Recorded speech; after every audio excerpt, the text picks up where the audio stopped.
buenas tardes a todos los presentes aquí. Vamos con el último seminario web de la tarde del viernes y quería presentaros a Soledad Vélez y a José Pablo Escobar, que son ambos investigadores asociados del Centro de Desarrollo de Tecnologías de Inclusión CEDETI de la Pontificia Universidad Católica de Chile. Ambos son psicólogos y trabajan en temas de discapacidad y educación. Son parte del equipo de adaptación de textos y usabilidad del centro y han trabajado adaptando 5 libros a diversos formatos accesibles. Bueno, pues ellos nos van a presentar las fases para adaptar textos a formatos accesibles para personas en situación de discapacidad sensorial. Se van a mencionar adaptaciones que permitan hacer estos textos más legibles y se van a presentar también algunos ejemplos de libros adaptados. Comentaros también a los participantes en este seminario, antes de comenzar, que las preguntas, bueno, pues estarán filtradas por nosotros, ¿vale? Para dejar paso a la intervención de Soledad y José Pablo, para que todo vaya más fluido, ¿vale? Y después nosotros pues se las pasaremos a ellos. Dejaremos también los correos de Soledad y José Pablo, ¿vale? Por si hay alguna duda que pueda surgir a posteriori. Y bueno, yo creo que sin más, pues pueden empezar a arrancar su presentación. Muchísimas gracias. Gracias a ti, Muchas Carmen, por gracias. la presentación. Voy a empezar yo por compartir pantalla. Creo que si me puedes dar permiso, Carmen. Ahí sí, muchas gracias. Bueno, gracias a todos por venir. Gracias por estar acá, aunque sea de manera virtual. Habría sido mucho mejor en persona, obviamente. Como nos presentó Carmen, ambos trabajamos en el Centro de Desarrollo de Tecnologías de Inclusión. Vamos a hablar acerca de desarrollo de libros accesibles y el tema de la participación relacionado con esto. Les vamos a mostrar qué libros adaptamos, teoría multimodal acerca de los libros. Les vamos a presentar libros que hemos adaptado, vamos a hablar de la metodología y vamos a hablar sobre problemas y desafíos de la participación. Sé que alcanzamos porque creo que eso quizás podríamos dejarlo en la discusión. Voy a partir presentándole, antes sí, estos son los 4 libros que nosotros hemos adaptado. El 2014 adaptamos Papelucho, el 2015 adaptamos una versión de Los Tres Chanchitos, que le llamamos Los Tres Chanchitos en el Circo. El 2016 adaptamos El Principito y el 2017 adaptamos una versión reducida de la Biblia porque es imposible adaptar la Biblia completa. Y de la adaptación del 2017 es del que menos voy a hablar por tiempo en realidad. Y voy a hablar un poco más de los otros 3. Para darle como una introducción a cuál era como uno de los aspectos principales de la adaptación de estos textos, después voy a hablar en detalle de cada texto. Quiero mostrarles que nosotros hablamos como de modalidades de adaptación. Entonces, por ejemplo, El Principito tiene una modalidad de adaptación en la cual hay una versión del libro simplificado y otra versión del libro que está extendido. Entonces, por ejemplo, en ese el texto ha sido modificado. La imagen es uno de los elementos que se agrega a cada una de las versiones del texto. Entonces, trabajamos con imagen y texto en conjunto. Y en este caso del Principito incorporamos además lengua de señas. Entonces hay varias modalidades de información incluidas. Y hacemos eso con todos los libros. Tratamos de agarrar un libro que está escrito en un modo textual y tratamos de transformarlo a diferentes modalidades de significado y de a nivel sensorial.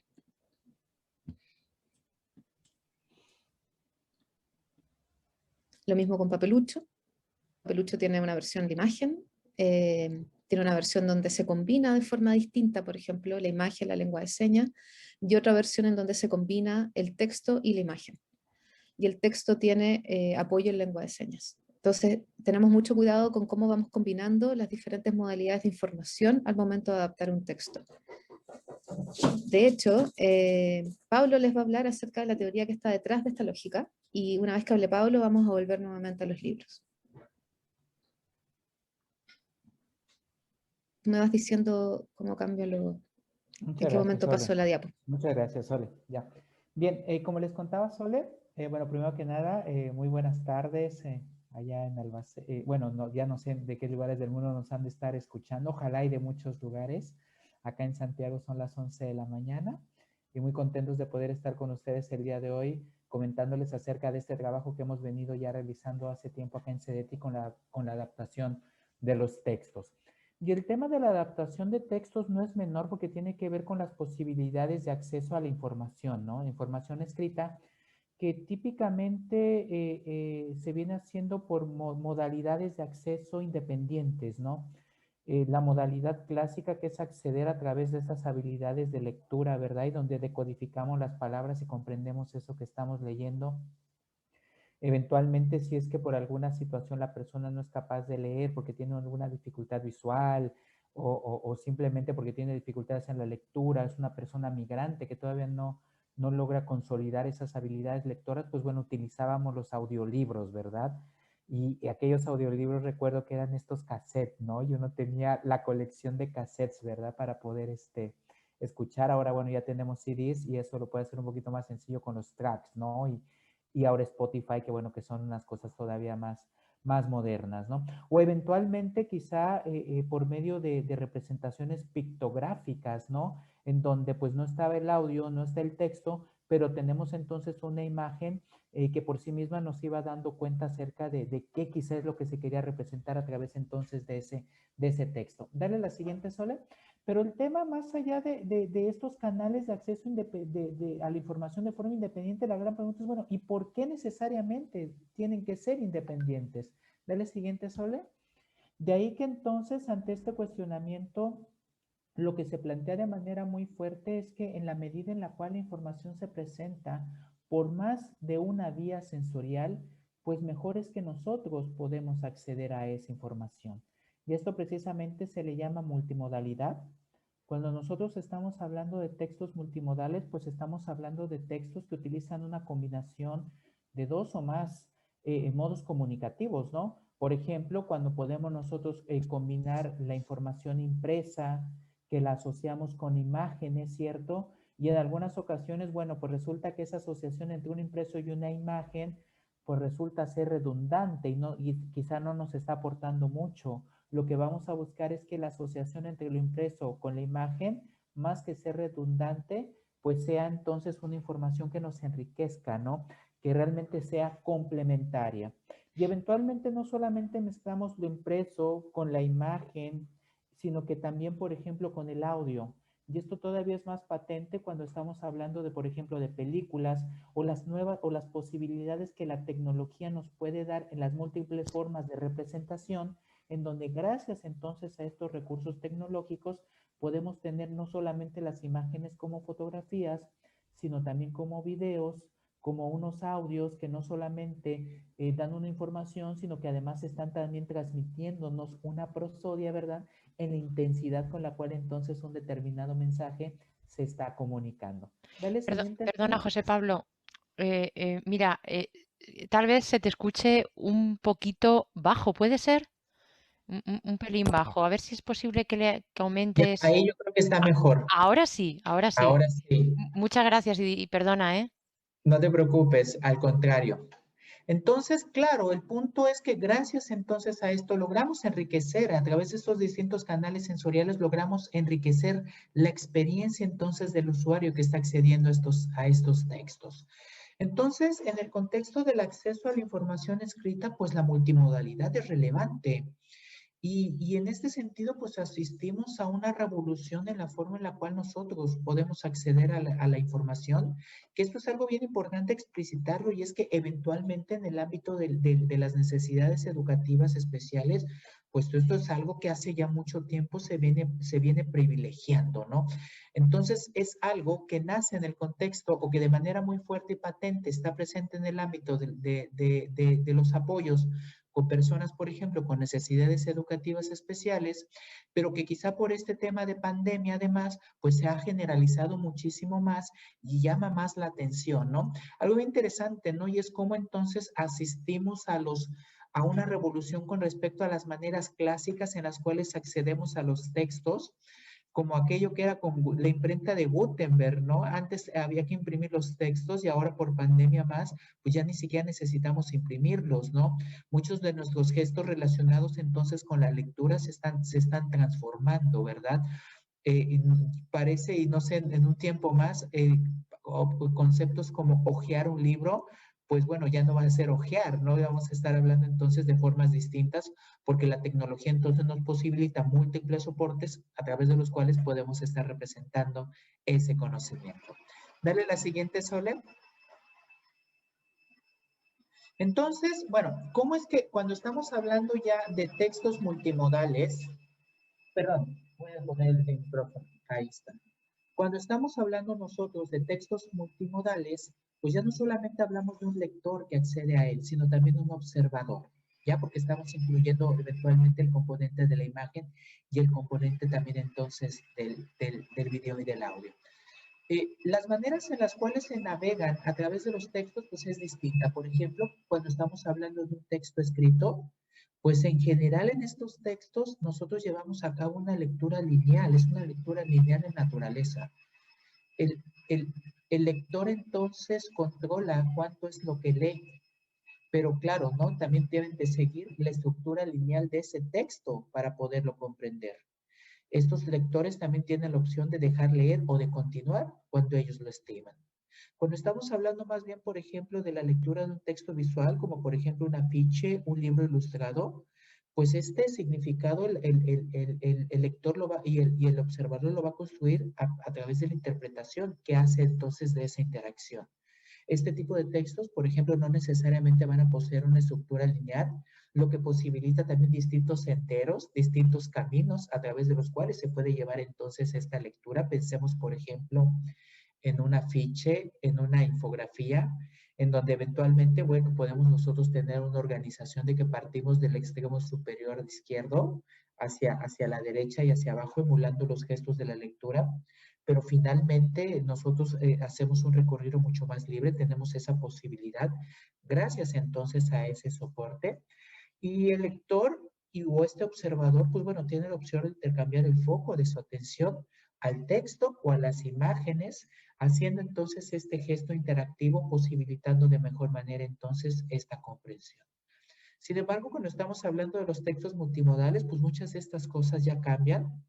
Estamos hablando que aquí ya los textos, los observadores y los lectores, pues ya simplemente hacen estos skimming, estos escaneos de los textos, que estos también se presentan como fragmentos y que facilitan eventualmente también su comprensión porque son grupos de información mucho más acotados, ¿sí? Estos textos pues no necesariamente van a ser lineales, por lo tanto también la navegación de los lectores pues va a ser mucho más autónoma. El texto multimodal además nos permite atrasar, adelantar, pausar, ajustar también entonces al ritmo, no solo del nivel de habilidades del evaluado, sino eventualmente también al ritmo y al gusto de cómo es que él va o no disfrutando ese material. Nos dan la posibilidad de poder incluir un sonido. Este sonido puede ser una opción, puede ser también algo estándar. Y muy relevante también, y es una recomendación, ojalá y este texto multimodal permita procesar información desde 2 o 3 modos de representación de esta información. Dale lo siguiente, Sore. Esto es muy importante porque está en consonancia con la teoría de la carga cognitiva.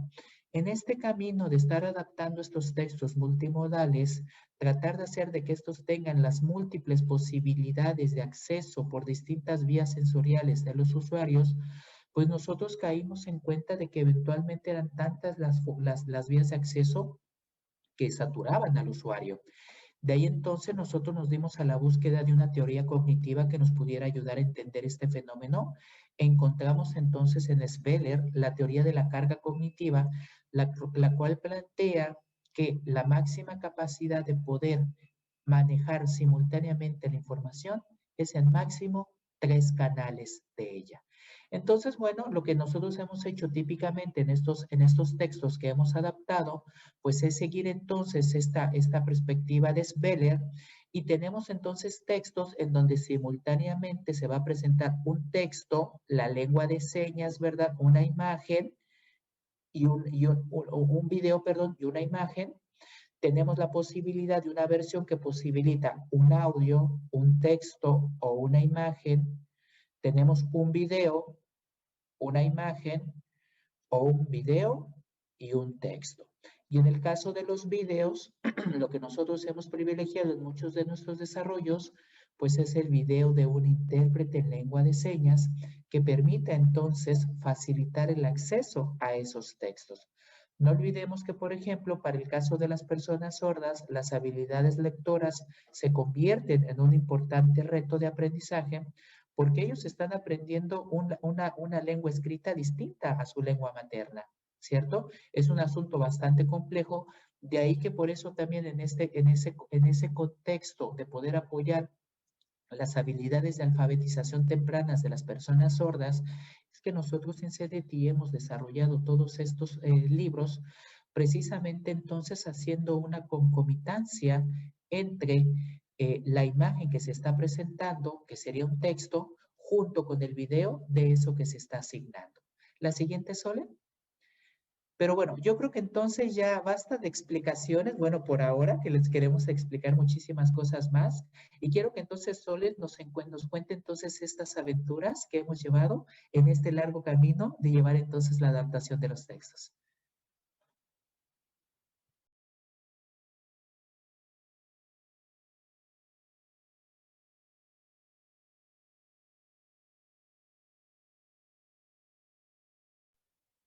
Tu audio, Ahora Sole, sí. ahí está. Sí, es que claro, yo no podía activármelo. Gracias, Carmen. Bueno, gracias, Pablo, por el marco teórico.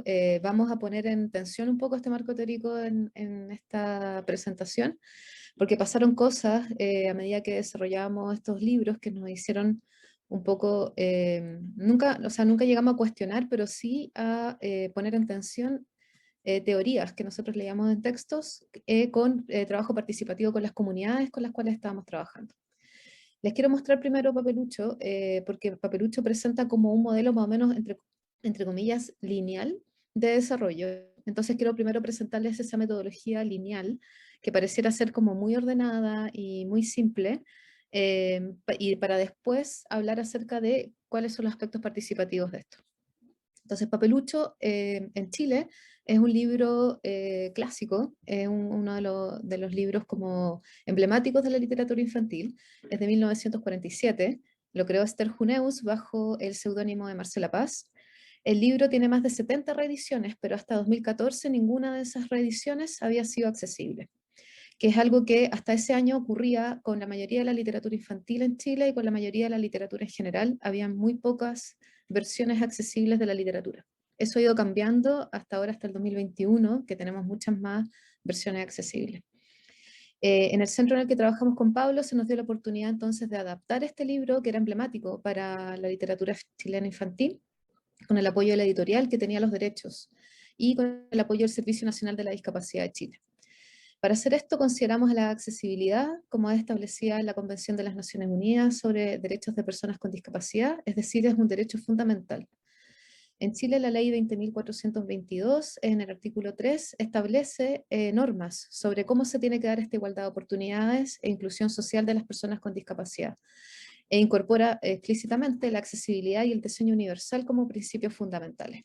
Entonces, como Pablo presentó la teoría cognitiva en base a la cual nosotros adaptamos los libros, nosotros también nos enmarcamos en un concepto de accesibilidad que tiene un marco legal y relacionado con los derechos humanos en general, de las personas con discapacidad.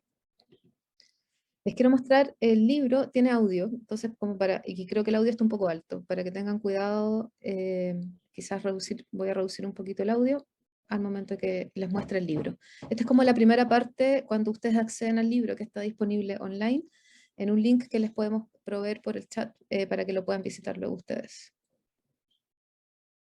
Entonces esta es la página web, papelucho.cdt.cl. Introducción: El diario de Papelucho. Esta es la historia de Papelucho, un niño como tú que un día decidió escribir un diario de vida donde anotaba todas las cosas que le pasaban. En ese diario escribió muchas cosas, como la vez que su nana casi se muere, o cuando comenzó a entrenar pulgas de circo, o esa vez que... Mejor no te cuento más. Las vas a saber si sigues leyendo.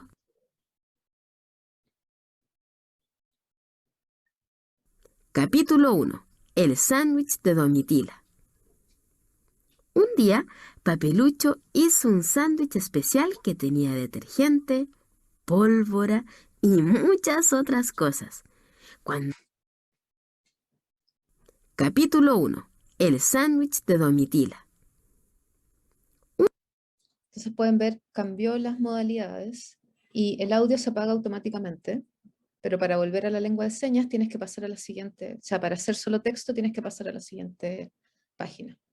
Entonces ahora la siguiente página Tengo un secreto terrible que no me deja tiene dormir. las modalidades de imagen y texto, por ejemplo. Así es como las diferentes modalidades de las que hablaba Pablo se La van. Domitila me dijo que se comió mi sándwich especial hecho de fósforo, detergente, miel de abeja, aceite, crema y pólvora.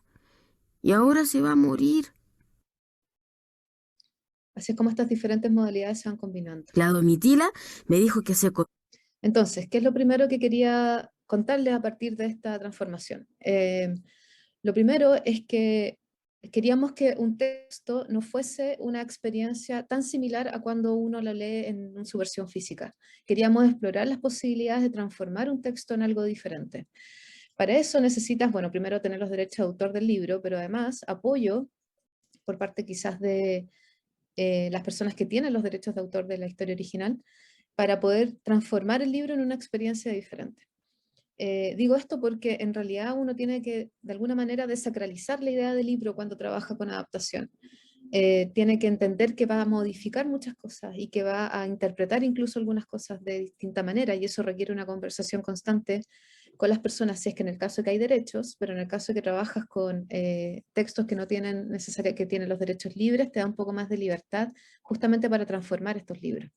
Entonces las teorías multimodales que nosotros pusimos a trabajar cuando adaptamos este libro, no solamente era transformar un formato verbal en diferentes canales de información, sino que le íbamos a agregar una transformación textual, y eso iba a implicar una transformación visual, eso iba a implicar una transformación auditiva, y eso implicaba transformarlo en lengua de señas también. Implicaba contar una historia tradicional de forma totalmente diferente. Y teníamos que pensar el libro como un dispositivo que se podía desarmar y así contribuir a apoyar la comprensión, pero además al disfrute de una historia de una forma distinta. Para nosotros esto no era un trabajo de traducción, sino que queríamos crear exactamente como una nueva versión o una nueva experiencia con este libro. Entonces, tomando esto en consideración, usamos marcos teóricos de teorías multimodales. De hecho, la adaptación de Papelucho fue muy académica. Estuvo súper centrada en que leímos muchos textos, sistematizamos mucha información y concluimos las cosas que ustedes ya vieron, que los videos en lengua de señas tenían que ser grandes. Creamos botones en los cuales habían palabras difíciles y esas palabras difíciles tenían un videíto en lengua de señas que se desplegaba. Pero además queríamos que los niños estuvieran expuestos a frases completas, no solamente como a frases aisladas. Entonces pusimos esas palabras difíciles en el contexto de una frase. Agregamos voces en audio para que si habían padres oyentes, familiares oyentes de niños sordos, pudiesen usar el material en la clase, para que hermanos o amigos de los niños sordos también pudiesen escuchar el cuento, y generamos condiciones en las cuales se combinaban las modalidades, como les mostró Pablo. O sea, hay diferentes formas en que se combina la imagen y el texto, la lengua de señas y la imagen, etc. Al final, Papelucho terminó dividido o producido en estas diferentes modalidades. Un relato que es exclusivamente en audio, que se puede descargar, imagen más texto más audio, lengua de señas más imagen más audio. La idea era poder combinar estas diferentes modalidades como para que el texto fuese más entretenido de leer y más accesible. Comenzamos con un proceso de adaptación del texto que ocurre al mismo tiempo que un proceso de adaptación de las imágenes. O sea, nosotros tomamos el texto original de Papelucho, que es solo textual, y al mismo tiempo producimos una versión en storyboard, que son imágenes de esta historia, y una primera versión del guión escrito. No sucedió primero el texto y después la imagen. Tenían que suceder al mismo tiempo. ¿Por qué? Porque parte de la simplificación que hicimos del texto, se los voy a mostrar a continuación, involucra que mucha de la información textual esté presente en la imagen y no tengas que escribirla de nuevo. Entonces, primero el texto original, hicimos un mini piloto con 2 personas de nivel universitario que eran sordas, una sorda y otra hipoacúsica, en la cual les dimos a leer 2 versiones como de forma muy rudamente adaptadas del texto, la versión original y una versión facilitada, y en base a eso tomamos ciertas decisiones sobre cómo íbamos a facilitar el texto original. Hicimos un mapa del texto original, donde teníamos en una columna el texto original y en otra columna cómo lo íbamos adaptando, y un storyboard, que es la misma historia narrada en imágenes. Entonces nuestro Excel contenía la imagen dibujada muy crudamente, y además las 2 versiones del texto. Mandamos eso luego a revisión de pares con expertos sordos, y se hizo la primera adaptación, que luego se generó, después de revisiones de expertos y de la Fundación Marcela Paz, la versión final del texto adaptado. Entonces esto se veía más o menos así. A la izquierda de la imagen que estoy mostrando hay una gran cantidad de texto, que es el texto original, por párrafos. Y a la derecha de la imagen que estoy mostrando está la versión final del texto adaptado, más las imágenes que utilizamos. La lógica o los criterios de adaptación eran que el texto fuese más legible que antes. Y para esto utilizamos criterios de simplificación léxico-gramatical, de manera que la legibilidad, la facilidad con la que se lee un texto se redujera. Para corroborar que esto está simplificado, utilizamos un software de evaluación que nos dice qué tan más fácil de leer es este texto en comparación con el anterior. Simplificamos básicamente estructuras sintácticas del libro. Por ejemplo, homogenizamos los nombres de las personas. En el texto original, la autora decía Domi o Domitila, que es el nombre de un personaje. Entonces, eso generó confusiones en el piloto cuando le preguntamos a las personas sordas. Entonces decidimos cómo homogeneizar los nombres. Siempre se va a llamar Domitila, por ejemplo. Eran detalles pequeños, pero que ayudaban a ubicar a los personajes a lo largo de la historia. Entonces eso ayudaba a la comprensión igual. Y no solo personas sordas, yo diría que todo el mundo en ese sentido. Diseñamos las ilustraciones pensando en el texto, es decir, tratamos de no ser redundantes o muy redundantes en la relación entre imagen y texto. Entonces, por ejemplo, todo aquello que estuviese presente en la descripción de la narrativa lo pasamos a imagen. Todo aquello que fuera posición corporal de los personajes, expresiones emocionales de los personajes, los pasamos a la imagen. Y no los repetíamos necesariamente en el texto, a menos que sirviera para enfatizar la comprensión. Entonces, en vez de escribir, están alojados en la casa de la tía Rosarito, mostramos la casa y a la tía, la mostramos sentada, mostramos que ella está súper tranquila, mientras estos cabros están sucios al lado de ella. Lo otro que hicimos fue desarmar temporalmente el texto. El texto tenía muchos saltos temporales hacia adelante y hacia atrás, entonces una de las cosas que hicimos fue como ubicar textualmente a los lectores en el texto. Entonces el texto tiene un índice que es visual, y que es lo que ustedes están viendo acá. Tiene capítulo 1, capítulo 2, capítulo 3, donde tú puedes navegar hacia abajo en los diferentes capítulos del texto, y en estos botoncitos que estoy mostrando son unos botones que están en la parte inferior de cada capítulo. Tú puedes hacer clic arriba de un botón que tiene el nombre de la fecha, porque Papelucho es un diario de vida, y entras justo a la narrativa en la cual, de lo que está sucediendo ese día. Entonces ordenamos temporalmente y más o menos físicamente el texto para que fuese más fácil así de acceder y de leer. La otra cosa que hicimos fue identificar palabras difíciles, que eran difíciles de acuerdo al tesauro, a la frecuencia de palabras que se utilizaban en idioma español, que eso está sistematizado en un documento, qué tan frecuentes son ciertas palabras en el idioma español, y nosotros ocupamos esas palabras para identificar cuáles son las que eran consideradas palabras difíciles dentro del texto. A esas palabras le agregamos un videíto en lengua de señas que explicita en lengua de señas específicamente esa palabra. Les comenté un poco del proceso de los storyboards, pero lo importante es que las ilustraciones que hicimos también pasaron por un proceso de revisión de expertos sordos. ¿Qué quiere decir esto? Les voy a mostrar cómo cambiaron las ilustraciones. En la imagen tengo 4 ilustraciones distintas. En las 2 imágenes de arriba, que se encuentran en blanco y negro, son las versiones originales o las primeras versiones que se hicieron de esta escena. Hay 2 imágenes abajo que se encuentran en color, que son como las versiones finales de esa escena. Las versiones que están arriba, que están en blanco y negro, se enviaron a revisión de expertos sordos. ¿Cuáles fueron los comentarios que nos hicieron? Por ejemplo, en la columna de la izquierda está Papelucho de pie pidiendo plata en la calle. Y hay una persona que está dándole plata. Papelucho está en 3/4 en contra de la pantalla, o sea, uno solamente le ve como parte del perfil. Uno de los comentarios que nos hicieron es que sería ideal poder mostrar la expresión emocional de Papelucho y que ésta fuese cercana. Entonces, en la imagen de abajo, que está justo abajo la imagen de la izquierda, lo que hicimos fue aumentar la cercanía del lector con el personaje y mostramos justo la expresión emocional de Papelucho. Nos centramos en cómo él se siente y cómo él está haciendo la acción, en vez de una acción como más desapegada, que era como estaba expresado, dibujada en la imagen de arriba, en donde está el personaje como en cuerpo completo y más o menos de perfil y no se le ve bien la cara. El comentario con la segunda imagen es que en la imagen de arriba está Papelucho también como de perfil, hablando con una persona que lo está mirando, y lo que se nos recomendó fue agregar globos de texto o globos de imagen que nos permitiera identificar con quién está hablando por teléfono esa persona. Entonces así con la imagen tú apoyas o complementas visualmente con quién está hablando esa persona por teléfono, apoyando así el texto o apoyando lo que está sucediendo.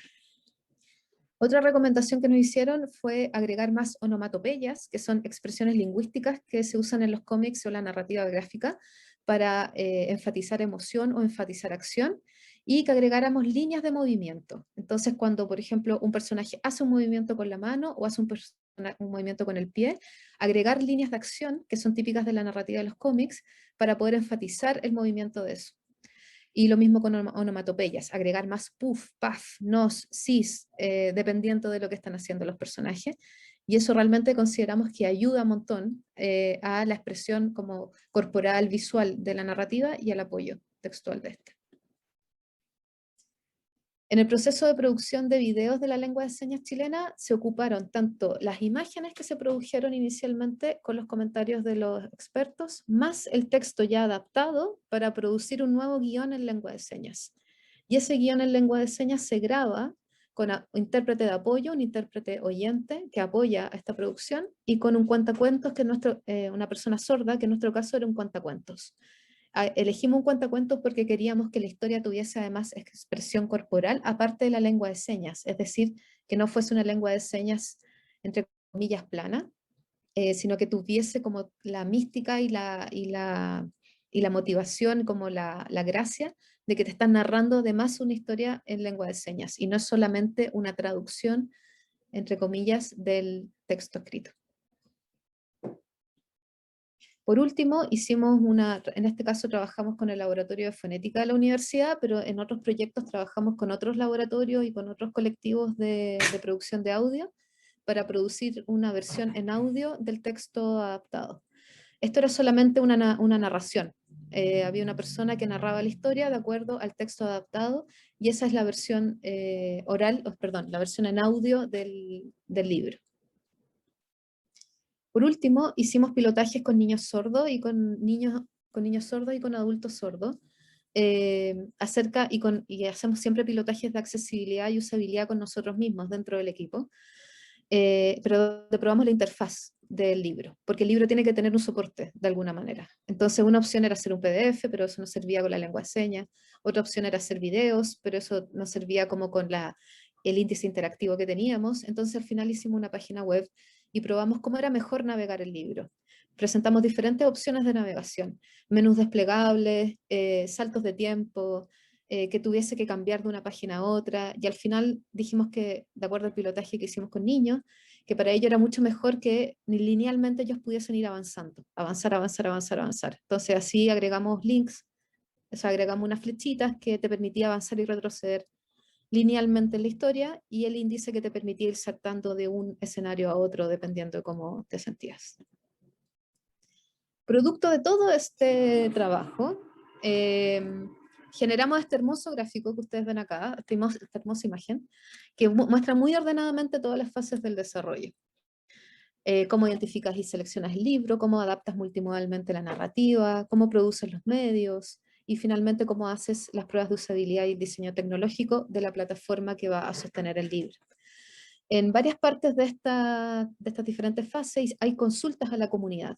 Consultas a comunidad, acá hay consultas a expertos, consultas a expertos de nuevo, hay pruebas de usabilidad con usuarios, etcétera, etcétera. O sea, hay diferentes momentos en este desarrollo en que uno puede decir, sí, hay como un aspecto participativo. Pero la verdad, cuando hicimos Papelucho, no teníamos una concepción de participación muy clara, excepto tenemos que preguntarles cosas a personas. Y esto empezó a cambiar a medida que empezamos a avanzar en los trabajos con libros accesibles. Tuvimos, por ejemplo, incorporación en el equipo nuestro de personas que no venían de la academia, sino que venían del activismo, profes trabajando con personas sordas, y empezamos a tener más conversaciones con la comunidad. Y gracias a ellos pudimos ver que el proceso de adaptación, de otra manera, o sea, el proceso de adaptación de Papelucho, y yo todavía creo que Papelucho es un libro bello, pero que no es un libro necesariamente participativo en el sentido que lo entendemos nosotros ahora. Es un libro en donde hicimos mucha investigación y mucho trabajo académico, pero no necesariamente tanto trabajo como de honestamente querer escuchar a la comunidad para que ellos nos dijeran qué es lo que querían.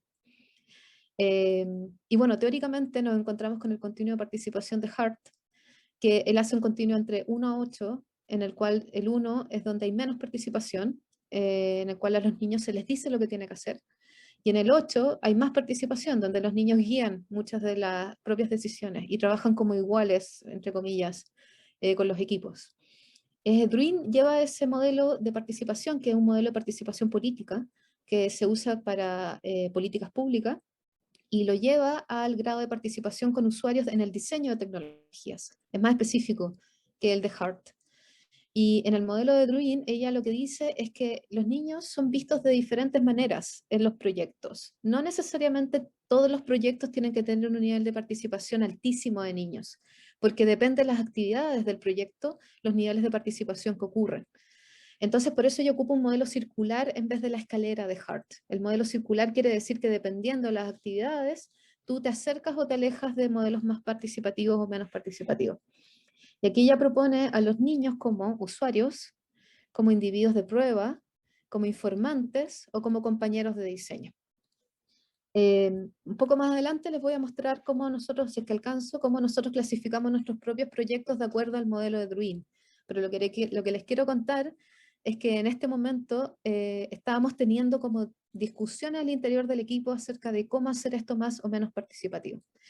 Y por ejemplo, una de las cosas que nos pasó es que hicimos una consulta a miembros de la comunidad sorda acerca de qué pensaban del texto simplificado que habíamos utilizado en el Papelucho, y los profesores en particular de niños sordos, que algunos de ellos eran sordos y otros eran oyentes, nos dijeron que en realidad ellos no querían textos más simples, querían acceso a textos. De hecho, era mejor tener acceso a textos complejos incluso, porque los empujaba de alguna manera a querer leer eventualmente, pero que ese texto complejo tenía que estar mediado. ¿Y cómo podía estar mediado? A través de lengua de señas, pero que no necesariamente, no era necesario hacer que el texto fuese simple. Muchos profes nos decían, no quiero un texto simple, quiero un texto accesible, que es distinto a tener un texto simple. Y eso choca con la evidencia que nosotros habíamos revisado haciendo Papelucho. Chocaba fuertemente con la academia, entonces estábamos en un proceso como de tensión.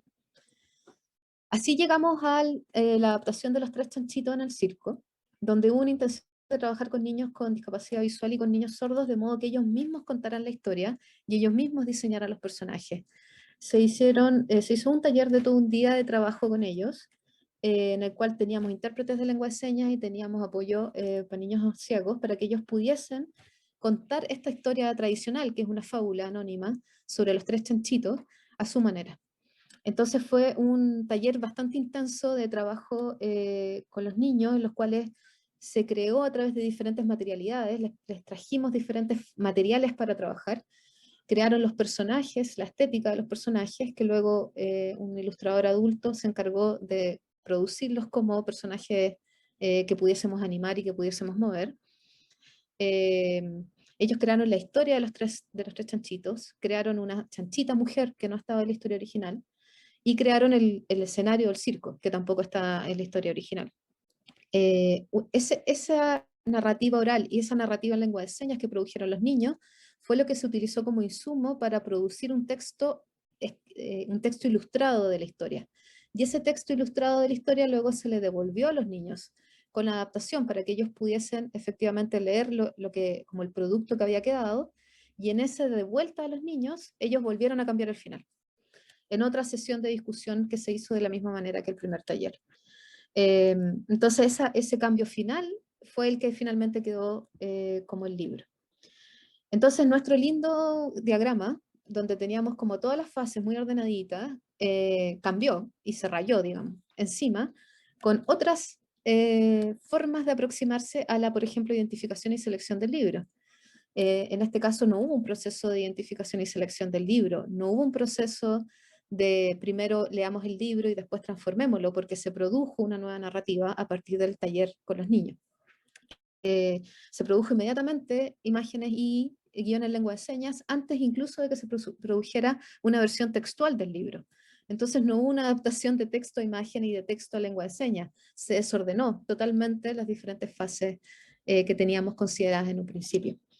Y finalmente, donde nosotros agarramos nuevamente monopolio como equipo, fue en la producción de medios. O sea, ya cuando había que hacer las ilustraciones finales, cuando había que hacer el audio, cuando había que hacer la narrativa en lengua de señas, volvió un poco a ser como Papelucho. O sea, ahí nosotros nuevamente volvimos a agarrar el monopolio. Entonces, este es como un ejemplo, creo yo, de cómo la participación varía en diferentes fases del proyecto.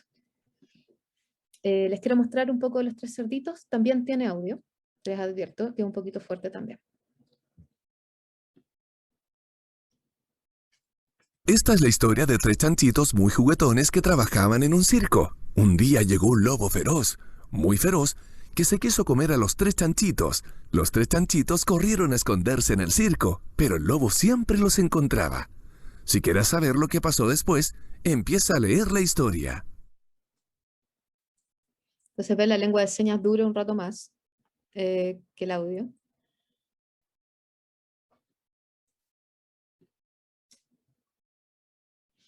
Entonces aquí está la versión de leer el cuento. Había una vez 3 chanchitos muy juguetones llamados Tomás, Lucía y José. Los 3 trabajaban en el circo.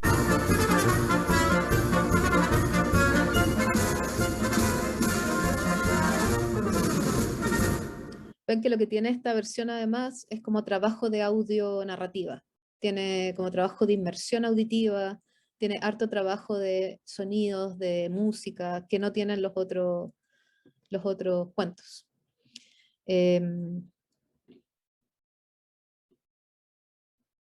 Bueno, y así llegamos al Principito, que es el tercer libro que adaptamos. Debo decir que no es fácil mantener principios de participación en ambientes académicos. Voy a pasar rápidamente por el Principito porque quiero llegar justamente como a la discusión acerca de la participación. Lo único que quiero mostrarles, sí, más claramente el Principito, es que quiero mostrarles cómo se ve, porque tiene 2 versiones. Tiene una versión que está en YouTube, donde está sin audio, está solamente lengua de señas y texto en 2 versiones. Y esta versión, que es la versión que es descargable, pero que es muy, muy pesada. Eso quiero advertirles, pero que se ve así. Tiene todas estas modalidades de acceso al Principito. Eras una vez un principito que vivía en un planeta muy pequeño, que tenía 3 volcanes y una flor. El principito vivía solo y se dio cuenta de que necesitaba un amigo, por lo que decidió salir a buscar uno. Antes de partir a su Entonces, nuevamente, como el principio de diferentes modalidades que nunca sean necesariamente más de 3 en el mismo canal sensorial, para no saturar. Pero aquí fue, por ejemplo, una encuesta hicimos y los profesores nos dijeron que ellos querían todas las modalidades, algo que la evidencia dice que no hay que hacer. Por ejemplo, justamente lo que Pablo presentó es como no tienen que tener tantas modalidades al mismo tiempo, pero los profes querían más porque para ellos implicaba revisitar el libro una y otra vez. Entonces les servía de alguna manera que hubiesen múltiples modalidades porque el libro de alguna manera se reencontraban con otro libro cada vez. Entonces, claro, la evidencia nunca habla de cuántas veces un libro va a ser usado ni cómo. Y los profes nos decían, yo ocupo este libro de diferentes maneras y como quiero, y me gusta que sea desmontable en diferentes modalidades. Entonces, el Principito tiene un proceso que ya les presenté, también hay adaptaciones de textos, pero hay adaptaciones de texto no para simplificar, sino que para accesibilizar. También hay un proceso de trabajo con las ilustraciones y lo mismo con con la lengua de señas. Pero ya aquí nuestro modelo original de modelo participativo, de metodología de adaptación de texto ya estaba súper rayado. Ya no estábamos nosotros buscando qué libros hacer, sino que teníamos encuestas con comunidad sorda en el colegio. De hecho, de esa encuesta nos salió mucho que querían adaptar historias de horror, historias de detectives, cosas que a nosotros nunca se nos habría ocurrido adaptar necesariamente. Quiero hablarles de una innovación que ocurrió en el Principito y que fue súper importante, es que el guión en lengua de señas empezó a ser considerado como un texto nuevo o una nueva producción autorial. Antes era como considerado como un producto del texto y de la imagen. Pero ya en el Principito empezamos a considerar que el guión en lengua de señas era un producto nuevo y que necesitaba protección de derecho de autor y que necesitaba ser creditado así. Entonces, en los créditos de los libros era importante que apareciera que el creador del guión en lengua de señas era un autor en su propio sentido. Ya no era un producto de voy a adaptar esta imagen y este texto, sino que tengo que proteger este producto porque es efectivamente una nueva versión y tiene que ser considerada como tal. Eso también es importante en el tema del creditaje y lo vamos a hablar ahora con qué pasa con la... me quedan unos minutos todavía, ¿cierto? Sí, son las 12. ¿Qué pasa con los procesos participativos cuando trabajamos con comunidades, con personas en situación de discapacidad y con niños en particular? ¿Qué pasa con los procesos participativos cuando están guiados ya sea por fundaciones o instituciones tan jerárquicas como la universidad? Nos sirvió mucho un artículo de eventos donde ellas dos lo que hacen es decir, ya, muy bien, hay todo un modelo de participación para el desarrollo de tecnología, pero ¿qué pasa con niños con discapacidad? ¿Qué pasa cuando niños con discapacidad son los que están metidos en este desarrollo de tecnología? Y ellos toman el modelo de Druin, donde están estos 4 niveles de participación de niños, y lo aplican a estudios que ya existen sobre trabajo de diseño conjunto con niños con discapacidad para el desarrollo de tecnologías. Entonces, si nosotros miramos nuestro trabajo de desarrollos, así de acuerdo al modelo de Druin, yo diría que el que está más cerca de una participación como compañero de diseño son los 3 chanchitos en el circo, de alguna manera. El modelo de Druin dice que el niño como usuario es un niño en el cual tú solamente lo llamas para hacerle, ni siquiera para hacerle preguntas, sino que le pasas un dispositivo tecnológico y lo miras, y lo observas trabajar con él. Y de alguna manera obtengo información de esa interacción. Entonces un nivel de participación muy, muy, muy bajo. El niño como el que prueba, que es el tester, que es el segundo nivel, es donde tú observas a los niños probando todo tipo de tecnología y le pides retroalimentación directamente sobre algunas cosas. Como, ¿qué te parece esto? ¿Qué opinas de esto? ¿Qué tan difícil es esto? Y eso sirve para las iteraciones de los desarrollos. Y nosotros usamos ese modelo de participación para la prueba de usabilidad de todos los libros. Cuando queremos darle una casa al libro, ver dónde va a estar alojado, si es una página web, si son videos, etc., usamos este modelo, donde les presentamos prototipos y los niños interactúan con él. El niño como informante es que se involucra a los niños en varios puntos del diseño, no solo al final, no solo cuando ya está todo hecho. Y esto se puede hacer a través de interacción con la tecnología, pedirles que te comenten diseños, pedirles que te comenten dibujos, pedirles que te comenten textos. Este involucramiento, la idea es que esté más tempranamente en el desarrollo. Y yo creo que esto nosotros lo tenemos en algún punto en Papelucho. O sea, les preguntamos cosas a los niños un poco antes de la versión final, pero tampoco tanto. El Principito está entre medio, yo diría, entre informante y compañero de diseño. ¿Por qué? Porque parte a partir de una consulta hecha a varios niños, se involucran niños en los comentarios y las opiniones. Pero yo diría que sigue siendo como en un nivel de participación no muy alto, a diferencia de los 3 chanchitos en el circo, en el cual los niños produjeron la narrativa, produjeron los personajes, opinaron acerca de una versión que los adultos habían trabajado, porque el niño como compañero de diseño en el fondo tiene la misma capacidad de opinarte a ti que tú de opinarle a él. Y eso es algo difícil de lograr porque como adultos estamos en una posición de poder con los niños, siempre. Entonces, lograr instancias o escenarios o atmósferas en las cuales un niño te puede opinar de vuelta, creo que es muy valioso. Y los 3 chanchitos, cuando le pide a los niños opinar sobre ya los dibujos hechos y la historia armada, que habían tomado sus cosas como insumo, hace eso, trata de devolver un poco la mano y decir, opíname tú ahora sobre esto y voy a voy a tomar lo que tú me vas a decir. Entonces, bueno, un mismo proyecto no puede estar en una sola categoría. Dijimos que dependiendo del proceso, estos niveles de participación cambian. Y yo no diría que nosotros en nuestros procesos siempre estamos en un nivel muy alto de participación con niños en particular. Y les voy a contar aquí por qué. Es que ellas lo que hacen, Benton y Johnson, en este artículo donde revisan muchos estudios con niños con discapacidad y desarrollo, dicen, a ver, podemos clasificar un poco, de acuerdo a los niveles de participación de Druin, pero también veamos qué pasa con los estudios. O sea, cómo los niños, por ejemplo, son impactados por la participación en estos proyectos. Veamos cómo ellos impactan, o los niños impactan los proyectos. Y veamos cuál es el rol del adulto. O sea, son cosas importantes que tenemos que considerar al momento de elaborar un proyecto participativo. Yo diría entonces, primero, o sea, al momento de pensar participativamente un proyecto desde un principio, es que tenemos que establecer formas en las cuales podamos entender cómo los niños están siendo impactados por esto, cómo están siendo afectados por esta participación. ¿Están efectivamente siendo beneficiados de su participación en este proyecto? Porque muchos estudios hablan de que los niños se aburren, los niños se frustran, los hacen trabajar. O sea, esto es trabajo. Estas horas que los niños comprometen para trabajar con equipos de investigadores es trabajo que no es remunerado tradicionalmente y debería quizás considerarse trabajo remunerado. El tipo de remuneración es algo que también ha sido súper debatido y que hay que debatir, pero de qué es trabajo, es labor. El impacto de la participación en los niños también, o sea, es como pensar, ¿lo estoy ayudando de alguna manera? No es solo extractivismo con respecto a la participación de ellos. Yo por eso digo que nuestros desarrollos están en un momento medio ambiguo de participación, porque no es solo llamar a niños a participar, tienes que retribuirlos, tienes que reconocerlos y tienes que de alguna manera valorar esa labor como se valora nuestra labor como adultos. Y por último, el rol del adulto, que es que obviamente que los adultos se involucran en diferentes roles mientras están trabajando con los niños.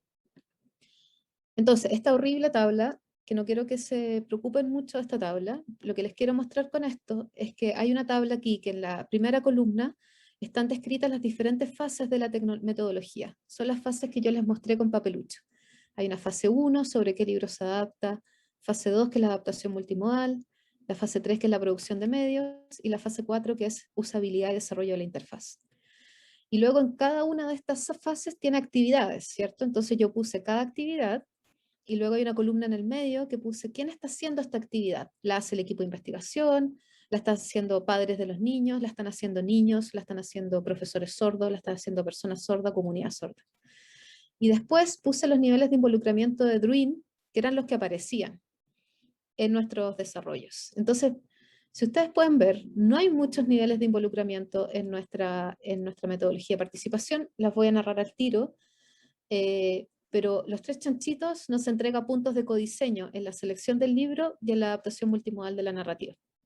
O sea, ahí hay codiseño, ahí está como un nivel alto de participación. Pero los otros niveles de participación consideramos a los niños solamente como informantes, cuando tienen que revisar el texto y las imágenes, y cuando tienen que hacer pruebas de usabilidad como a nivel de prueba, donde les hacemos preguntas, etc. No son niveles de participación muy altos. Ahora eso cambia un poquito cuando consideramos adultos sordos o personas con discapacidad que son adultas. Ahí tenemos mucho más codiseño. De hecho, tenemos codiseño en la fase 1, que es libro adaptar. En la adaptación multimodal de la narrativa tenemos bastante codiseño. Y en las versiones de revisión de los textos, revisión de las imágenes, incluso en producción de medios, tenemos muchos niveles de participación más altos. ¿Por qué? Porque pareciera que los adultos con discapacidad, en este caso, los adultos sordos con los que trabajamos, los consideramos mucho más compañeros de diseño que los niños con discapacidad. Y eso es como importante de considerar y criticar en nuestros propios como lógicas de trabajo con participación. Y por último, quiero mostrarles que hicimos una relación entre los roles entre adultos y niños. Y aquí solo quiero destacar que nosotros muchas veces consideramos a los adultos sordos en particular, como proxies de los niños. ¿Qué quiere decir esto? El adulto como proxy es un adulto al cual tú le preguntas en vez de. Entonces, ¿tú crees que a los niños les gusta esto? ¿Tú crees que esto sea fácil o difícil para los niños? Y nos dimos cuenta, haciendo este cuadrito, que nosotros sí, en el momento en que adaptábamos imagen y texto, ocupábamos adultos sordos como proxies de niños sordos en vez de preguntarles a ellos directamente. Entonces, ese es otro elemento de la participación que es interesante eliminar. Como si, ¿por qué no le preguntas directamente a los niños? Por muy difícil que pueda ser o muy costoso, etcétera, etcétera. Entonces, para terminar, quiero ofrecerles 4 conceptos que pueden ayudar como a pensar el tema de la participación cuando ustedes estén diseñando sus propios proyectos participativos de adaptación de libros. Lo primero es el concepto de epistemología.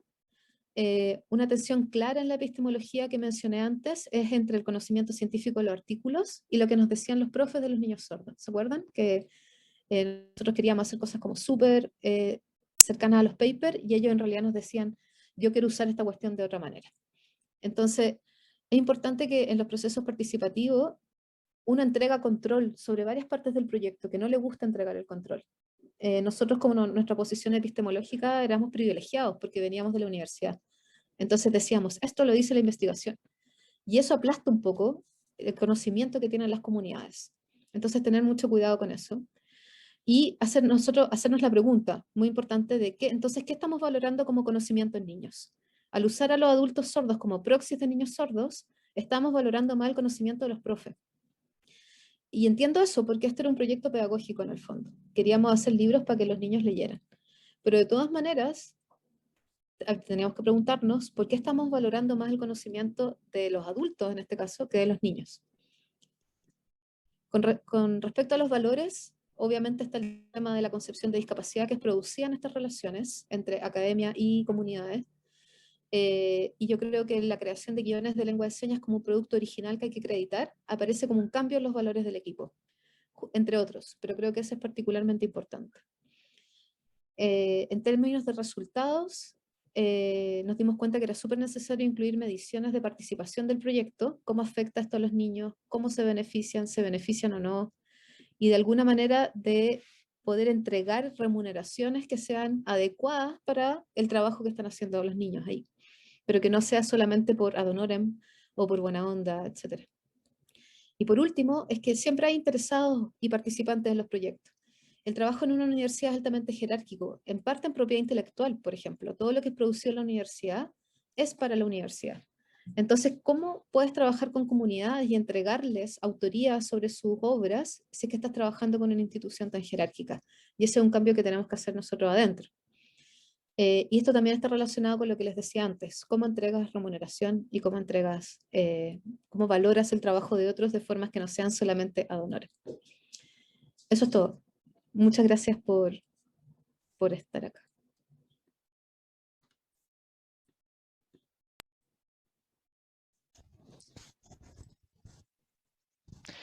Bueno, pues muchas gracias, Soledad y José Pablo. Si os parece bien, abrimos un turno de preguntas a los participantes. Si quieren animarse a... Vale, aquí tenéis una pregunta. No sé si Sí. la podéis ver o os la voy... Sí, ¿vale? ¿se pueden encontrar en algún lugar los libros? Sí, en la página web de CEDETI, cedeti.cl. Lo voy a escribir en el chat. Eso. Ahí ustedes ingresan a la página de CEDETI y entonces hay una pestaña que son software educativo. No solamente hemos desarrollado libros inclusivos, también tenemos todo un tema relacionado con software para estimular habilidades lectoras, habilidades matemáticas. Hay una amplia variedad de software. Todos estos también son gratuitos, que eso también es algo muy, muy importante. Y desde esa página los pueden ustedes descargar. Ahí está el link completo, lo tiene Sole. Veanos cuenta que también hay desarrollo en la Universidad Cervantes y Plantilla. Sí. A ver, eso los puedo ver, ¿cierto?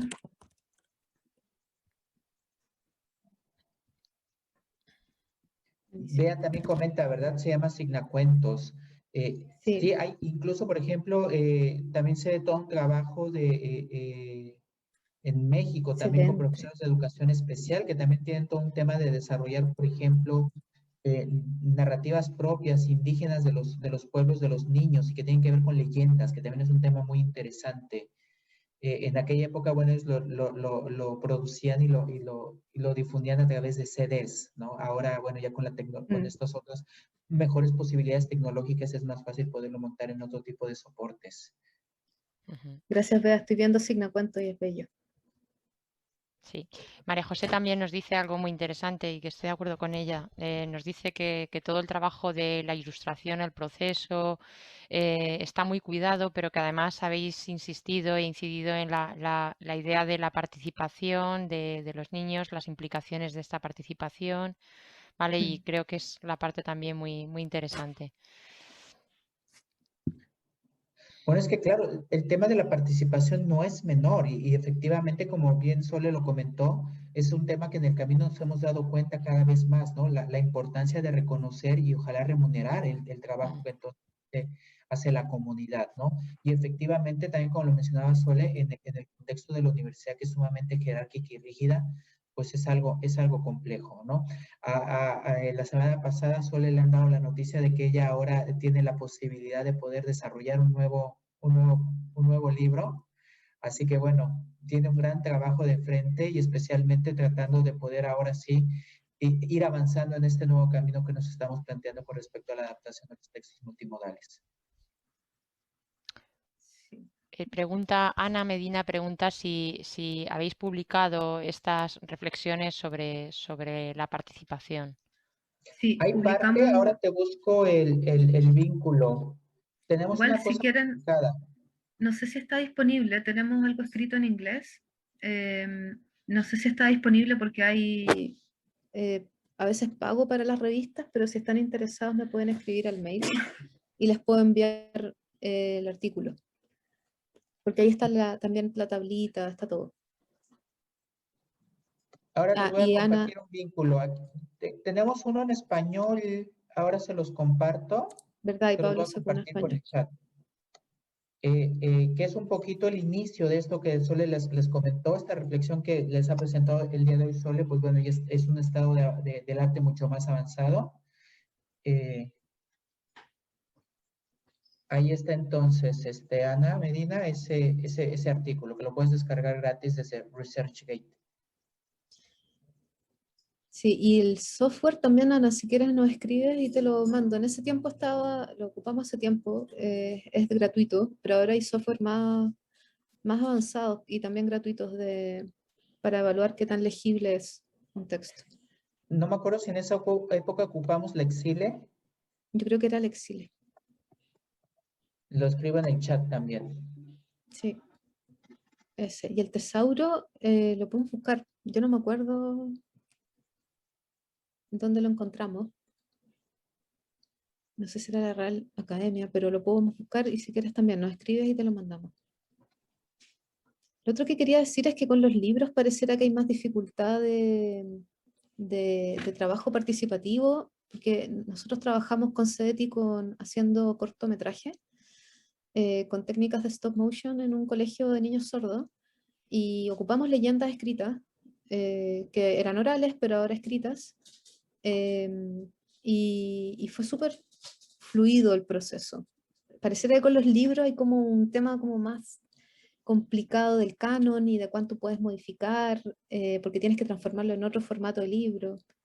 Entonces, claro, eso es como un tema interesante también, como que en cortometraje no nos costó nada trabajar con todos y todos se metían y había muchos comentarios.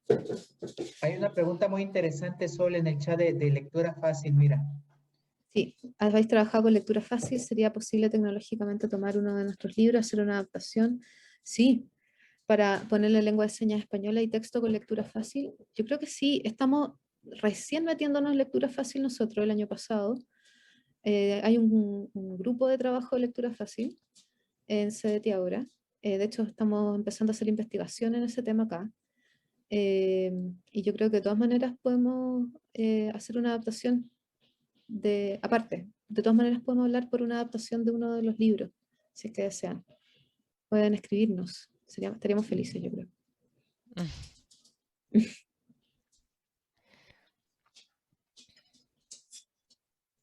estar conversando, Bea.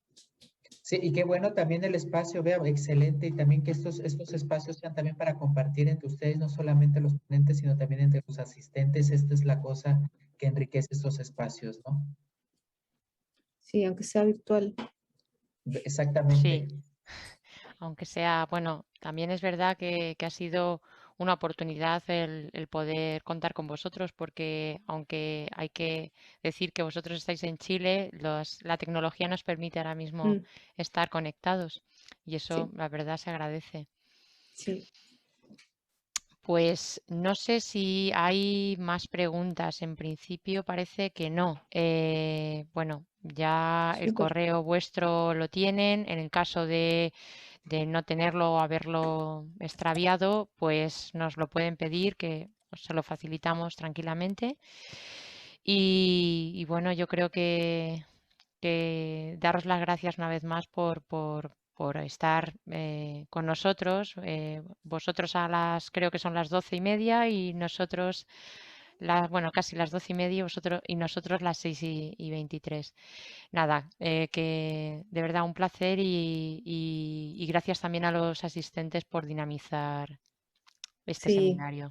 muchas gracias. Gracias por la Muchas gracias, invitación, Carmen. Carmen. Estamos felices de que Mm, nos hayas invitado. Nosotros también. Bueno, pues sin más nos despedimos, ¿vale? Que les vaya bien. Tengan un Que les Hablamos buen vaya día. muy pronto. bien. Cuídense. Hasta Igualmente. luego. Chao. Chao. Suerte. Abrazo. Chao. Adiós. Chao. Adiós.